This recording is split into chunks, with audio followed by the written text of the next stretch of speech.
She has the endorsement of not one but two former chairmen of the Joint Chiefs of Staff and 35 retired generals and admirals, because they trust her to bring the troops home. They want to bring the troops home from Iraq. Senior military personnel, but they want somebody to do it who will rebuild the military and see after the national security of the country. That's the first reason I think you should vote for it.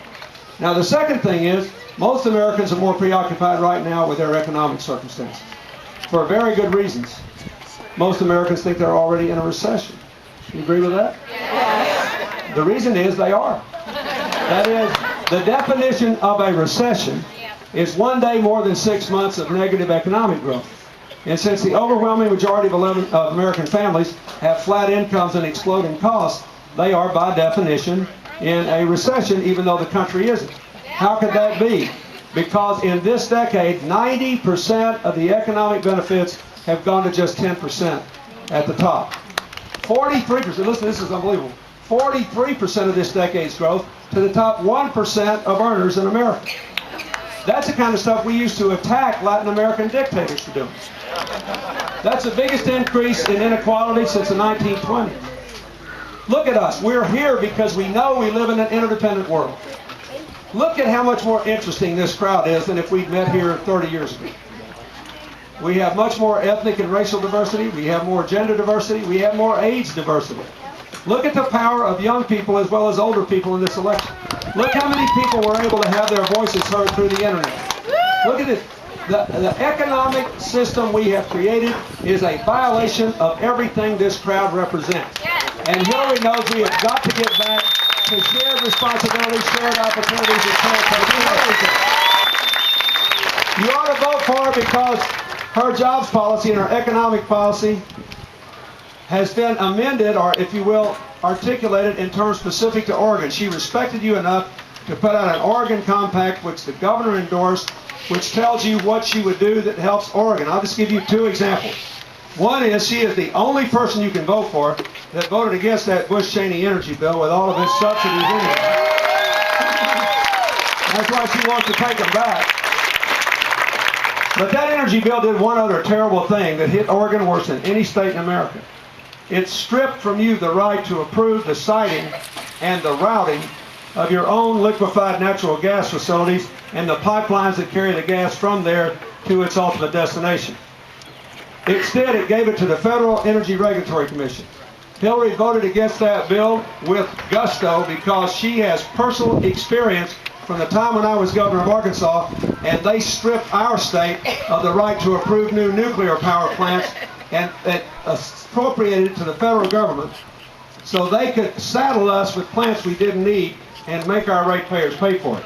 You don't want that, and it never should have been done to you.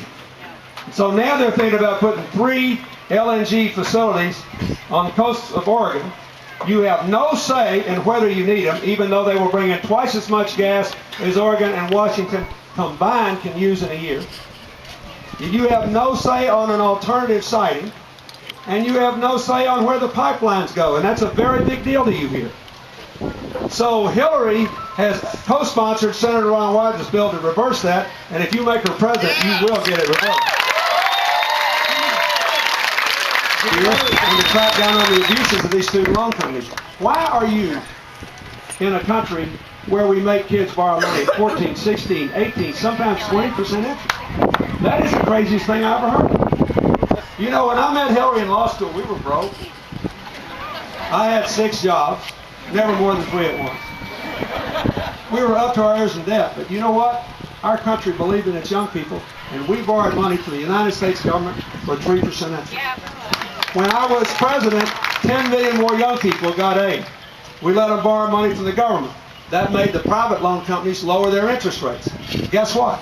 The average student saved $1,300 on every $10,000 they borrowed.